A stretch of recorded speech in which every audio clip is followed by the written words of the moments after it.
솔로몬의 아들이었던 르호보암 때에 이스라엘은 북이스라엘과 남유다로 분열이 되었습니다. 이때로부터 남유다는 20명의 왕이 있었고 북이스라엘은 19명의 왕이 있었습니다. 그렇게 39명의 왕 중에서 성경이 가장 합당히 여기는 왕이 오늘부터 묵상을 시작하는 남유다의 16번째 왕인 요시야 왕입니다. 열왕기하 23장 25절에는 요시야 왕을 이렇게 설명합니다. 요시야와 같이 마음을 다하며 뜻을 다하며 힘을 다하여 모세의 모든 율법을 따라 여호와께로 돌이킨 왕은 요시야 전에도 없었고 후에도 그와 같은 자가 없었더라. 오늘 말씀은 요시야 왕의 종교개혁과 성전 보수를 시작하는 말씀입니다. 이런 요시야 왕의 삶을 2절에서는 세 가지로 요약을 합니다. 여호와 보시기에 정직하게 행하였다. 그의 조상 다윗의 길로 걸었다. 좌우로 치우치지 아니하였다.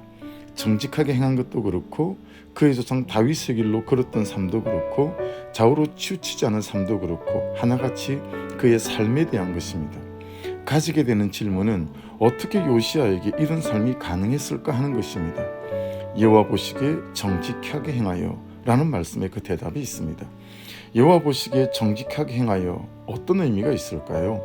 정직은 야사르라고 합니다. 행동 이전에 마음의 상태를 말하는 단어입니다.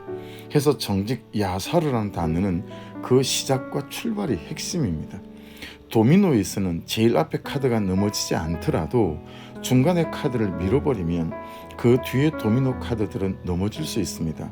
하지만 사람의 삶에서는 그런 일은 일어나지 않습니다. 마음은 없는데 행동은 있다? 그런 일이 없습니다. 마음이 행동이 되고 마음이 삶이 되고 마음이 태도가 됩니다. 정직에서 제일 앞에 있는 것은 마음입니다. 정직은 마음에서 출발합니다. 좋은 삶을 살고 싶은 사람이 많습니다. 성실하고 나태하거나 게으르지 않는 삶을 살고 싶은 사람도 많습니다. 마음이 먼저여야 합니다. 마음이 무엇으로 가득한가 여기에서 시작됩니다. 결국 이 말은 뒤이어서 나오는 그의 조상 다윗의 길로 걸으며라는 요시야의 삶과 연결이 되고요.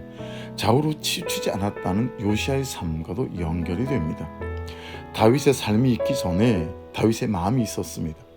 하나님으로 가득한 다윗의 마음, 하나님으로 가득했던 다윗의 마음이 다윗의 삶을 가능하게 했습니다. 마음은 요새가 아닙니다. 성벽도 없습니다. 문도 없습니다. 울타리도 없습니다. 지키는 군사도 없고요. 아무나 들어갈 수 있어요. 무엇이라도 들어갈 수 있습니다. 해서 마음의 점령군 주인은 하루에 12번도 바뀔 수 있습니다. 무엇이 들어가서 우를 부추기면 우리 주인이 되고요. 무엇이 들어가서 정욕을 부추기면 정욕이 내 마음의 점령군이 됩니다. 자꾸 보는 그것이 마음에 살고요. 자꾸 듣는 그것이 마음에 살고 그것이 마음의 점령군이 됩니다.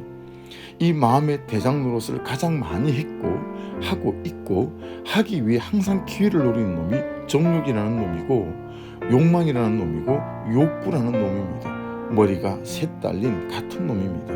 로마서 13장 14절 오직 주 예수 그리스도로 옷 입고 정욕을 위하여 육신의 일을 도모하지 말라. 정욕이 나의 주인이 되어서 나를 부린다는 말이죠. 정욕이 내 시간을 쓰고 정욕이 내 재정을 쓰고 정욕이 내 삶을 쓴다는 말입니다. 내가 나를 위하여 사는 것 같지만 사실은 나는 나의 정욕의 종이고 욕망의 노예고 욕구의 일꾼이라는 말입니다. 요한일서 2장 16절 이는 세상에 있는 모든 것이 육신의 정욕과 안목의 정욕과 이생의 자랑이니 다 아버지께로부터 온 것이 아니요 세상으로부터 온 것이라. 이 말씀을 메시지 바이블은 이렇게 해석합니다. 세상의 방식을 사랑하지 마십시오. 세상의 것을 사랑하지 마십시오. 세상을 사랑하는 마음이 하나님을 사랑하는 마음을 밀어냅니다. 자기 마음대로 살려고 하고 모든 것을 자기 뜻대로 하려 하고 잘난 체 하는 욕망은 하나님과 아무 상관이 없습니다. 갈라디아서 5장 16절입니다. 내가 이르노니 너희는 성령을 따라 행하라. 그리하면 육체 욕심을 이루지 아니하리라. 욕망에 대한 성경의 대답은 성령입니다. 성령과 동행하는 사람은 욕망을 이겨내는 능력이 임합니다. 에베소서 4장 23절 오직 너희의 심령이 새롭게 되어 왜냐하면 성령이 욕망 대신에 나의 삶을, 우리의 삶을 결정하는 힘으로 나타나기 때문입니다. 성령은 기도할 때 주시겠다고 임한다고 했습니다. 기도는 선택도 필수도 아닙니다. 기도는 숨입니다. 기도는 심장입니다. 기도로 숨 쉬어야 하고 기도로 심장이 뛰어야 삽니다. 결과와 열매와 결론은 끝에 있지만 신앙과 인생의 승부는 이미 출발에서 결정됩니다. 마음이 하나님으로 가득한 사람, 이 지점이 신앙과 인생의 승부의 원점입니다. 적용 질문입니다. 지금 여러분의 마음을 채우고 있는 것은 무엇입니까? 하나님으로 가득했던 다윗의 마음이 다윗의 삶을 가능하게 했습니다. 마음이 하나님으로 가득한 사람이 되기 위해 내가 버리고 그만 멈춰야 하는 삶은 무엇입니까? 두 번째, 기도는 숨입니다. 기도는 심장입니다. 기도로 숨 쉬어야 하고 기도로 심장이 뛰어야 삽니다.